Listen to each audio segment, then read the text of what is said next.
Bonjour, je me présente, je m'appelle Isabelle Mignot, je suis infirmière en santé publique. Aujourd'hui, je vais vous parler de ce qu'est un pouls, de ce qu'est une lente, de ce qu'est un examen de tête, du traitement contre les poux et contre les lentes, et de l'entretien quotidien qu'on doit faire lorsqu'un membre de notre famille a des poux ou des lentes. Qu'est-ce qu'un pouls? Voici ce qu'est un pouls. On a des cheveux avec le petit pouls ici. Donc, un pouls, c'est un minuscule insecte d'environ 3 mm, grisâtre, qui vit environ 30 jours dans une tête d'une personne. Il vit surtout au niveau de la racine du cheveu et il pond entre 6 à 8 œufs par jour.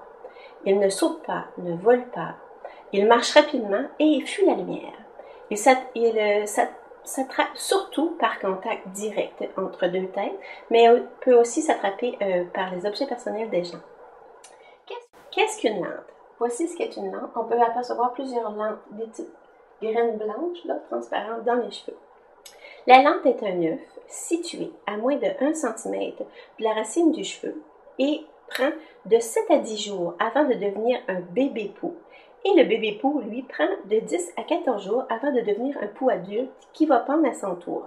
Les lentes vivantes sont situées, comme je vous disais, à moins de 1 cm du cuir chevelu et sont de couleur blanc-grisâtre, brillante et sont difficiles à enlever. Pour faire la différence entre une lente et une pellicule, on peut souffler. Si la petite graine se déplace, à ce moment-là, c'est une pellicule. La lente, elle reste fixée, elle reste collée. On ne réussira pas à la bouger avec un souffle. Comment savoir si on a des poux ou des lentes? Alors, il faut faire un examen de tête. Qu'est-ce que ça prend pour faire un bon examen de tête? Ça prend des peignes à poux. Des peignes à poux, on peut en trouver assez dans différents endroits. Et il y en a de toutes les sortes. Il y en a des comme ça, où les peignes sont les peignes sont au bout. On a des comme ça. Dans le fond, c'est vous qui allez décider quel vous allez voir et lequel travaille le mieux. Ça nous prend aussi un bol d'eau bouillante lorsqu'on a à faire le nettoyage de la tête. Ça nous prend des élastiques, n'importe quel élastique, pour une personne qui a des cheveux longs. Et ça nous prend surtout un bon éclairage, c'est très important. Pour la personne qui fait la fouille, ça prend des vêtements à manches courtes, il faut s'attacher les cheveux et il faut avoir un tablier ou bien un sarrau pour éviter de se contaminer. Lorsqu'un membre de la famille a des poux ou des lentes, il faut vérifier tous les autres membres de la famille parce que les poux ou les lentes ne causent pas toujours de démangeaison. Donc, c'est seulement avec l'examen de tête qu'on va pouvoir voir si la personne en a vraiment ou si elle n'en a pas. Comment on fait pour faire un examen de la tête? Donc, ça prend un tablier, avoir les cheveux attachés et avoir un chandail à manches courtes pour ne pas se contaminer nous-mêmes parce qu'on peut risquer de se coller sur la tête de la personne. On sépare les cheveux en sections. Lorsque la personne a les cheveux longs, idéalement, on se prend des élastiques comme je vous ai dit tout à l'heure, puis on se fait 4 sections. Et on commence section par section. Fait que dans le fond, on se prend une section de cheveux, pas trop grosse, parce que si la mèche est trop grosse, à ce moment-là, vous ne ferez pas un bon examen de tête. Alors, on prend la mèche la plus petite possible et on vient mettre le peigne directement au fond pour être sûr d'attraper les poux et les lentes.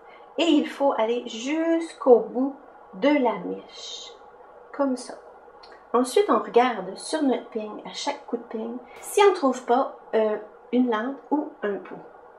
Parce que dans le fond, quand on fait notre examen de la tête, ce qu'on cherche dans la tête de notre personne, c'est des poux et des lentes. Les poux, eux autres, marchent surtout dans le fond de la tête, sont souvent à la base, mais peuvent se retrouver quand même à 1 cm et plus. Et les lentes, elles, comme on disait tout à l'heure, sont à moins de 1 cm. Pour s'aider, quand on fait, comme je vous disais, mettons notre petite coupe de brosse, une fois qu'on a fait notre coup de brosse, lorsque c'est l'examen de la tête, on peut s'aider à l'aide d'une feuille. Si on n'a rien trouvé, c'est correct. On regarde comme il faut, on voit rien, on voit facilement. Si on voit qu'il y a quelque chose, que ça pourrait être un poux ou une lente, on se sert d'une feuille. Idéalement, une feuille de couleur, si c'est possible pour vous autres. On vient cogner sur notre feuille, puis là, on peut voir si c'est une lente ou si c'est un poux.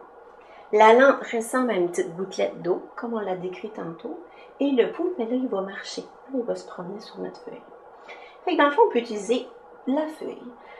Quand on fait vraiment un nettoyage de tête, quand la personne a des poux ou des lentes et qu'on est au nettoyage de tête, après chaque coup de peigne, comme on vous a montré, après chaque coup de peigne qu'on a parti de la racine jusqu'au bout, je je vais refaire pour que ça soit bien fait, de la racine jusqu'au bout du cheveu, on vient tremper dans l'eau bouillante. Pourquoi on fait ça? Pour être sûr d'enlever les lampes et les poux qui sont sur notre peigne, pour être certain de ne pas recontaminer la tête à chaque fois.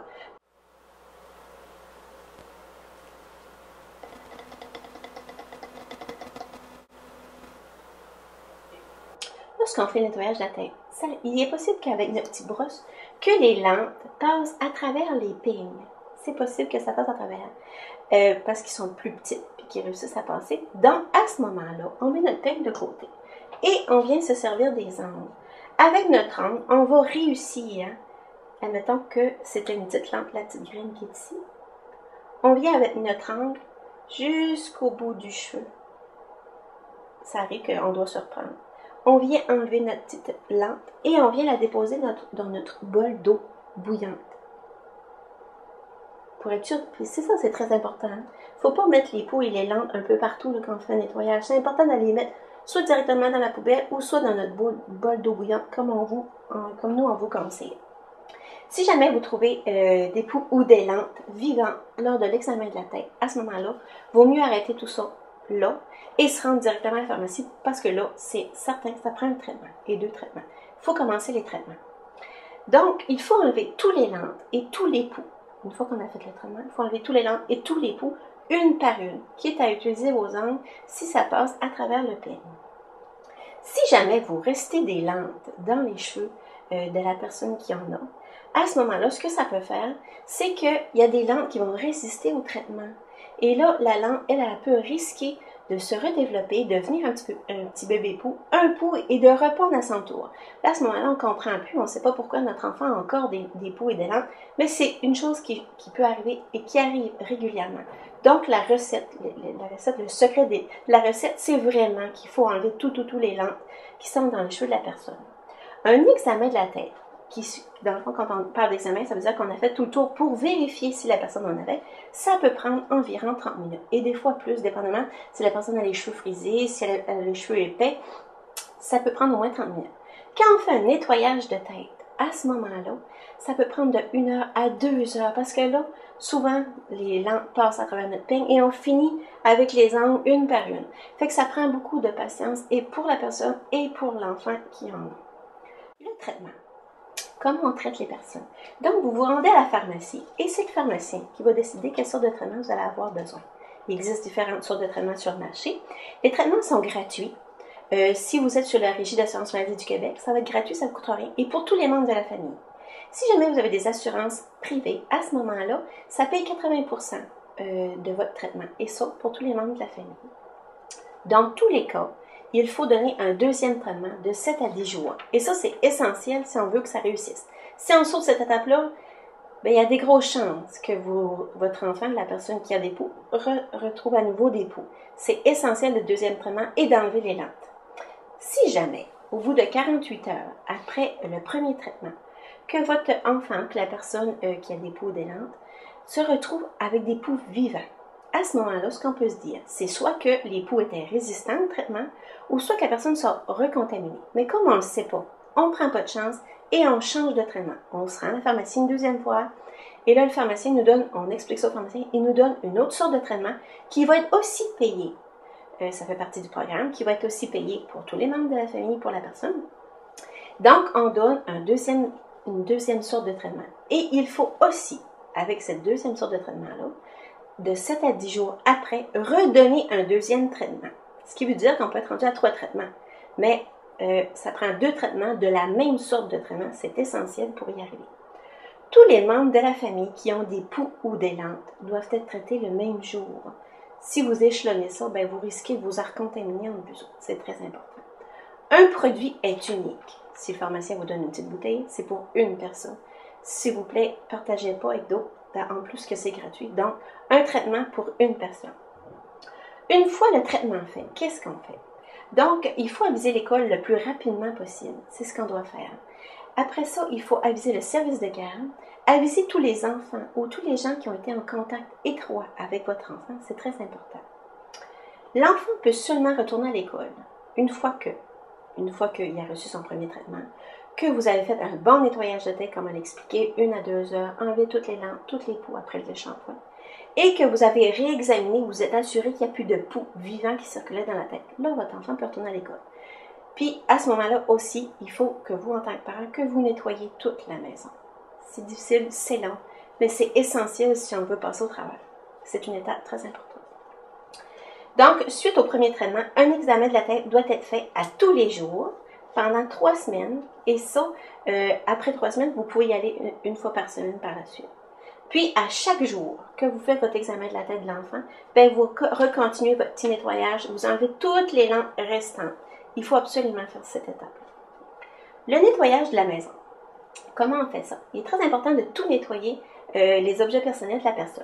À tous les jours, et ça jusqu'à l'application du 2e traitement. Souvent, après le 2e traitement, mais là, on peut s'assurer, on est plus sûr qu'il n'y a plus de poux vivant et que les lampes ne vont pas rééclore.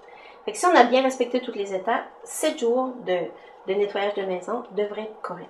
Donc, on nettoie les draps, les oreillers, les coussins, les oursons, les serviettes personnelles, les vêtements, les élastiques, les peignes, les foulards, les brosses à cheveux, les casquettes et tous les autres objets personnels que votre enfant ou la personne a pu porter.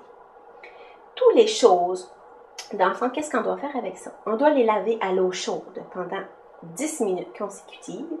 Bon, donc dans la laveuse, à l'eau bouillante, très chaude, 10 minutes.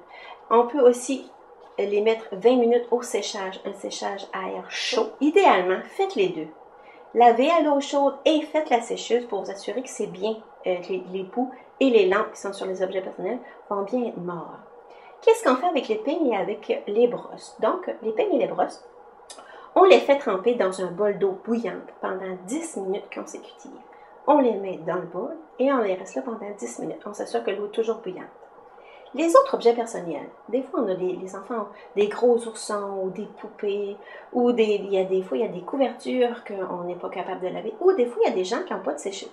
À ce moment-là, on prend des gros sacs à poubelle et on met nos objets personnels dedans pendant 10 jours consécutifs. Fermés là, le plus possible, on met ça dans un coin et 10 jours après, là, on peut les sortir. On peut s'assurer que les poux et les lampes sont mortes. Mais c'est au moins 10 jours consécutifs. Il est aussi important de passer l'aspirateur sur tous vos divans et sur tous vos tapis pour vous assurer de bien, si jamais il y avait des poux ou des lampes qui avaient tombé, de bien les aspirer. Il est très important d'effectuer les étapes une à une et correctement. C'est la clé du succès. Les poux ne font pas de discrimination, que vous soyez brune, blonde ou vous soyez rousse, que vous soyez pauvre ou que vous soyez riche. Ça peut vous arriver, ça peut arriver à n'importe qui. Que vous soyez parent aussi, ça peut vous arriver. Donc, si jamais ça vous arrive, c'est très important de vous référer à ce petit guide-là, qui est fait par le ministère de la Santé et des Services sociaux, Pou, que vous pouvez vous procurer à l'école. L'école en a toujours des copies. Et vous pouvez aussi aller voir sur le site internet ministère de la Santé et des Services sociaux, Pou, vous allez tomber automatiquement sur ce petit dépliant-là. Ça vous dit tout. C'est vraiment bien fait. C'est très important de s'y référer. Et si vous avez des questions, n'hésitez pas à appeler l'infirmière de l'école. Elle est là aussi pour répondre à vos questions en tant que parent. Merci et bonne journée.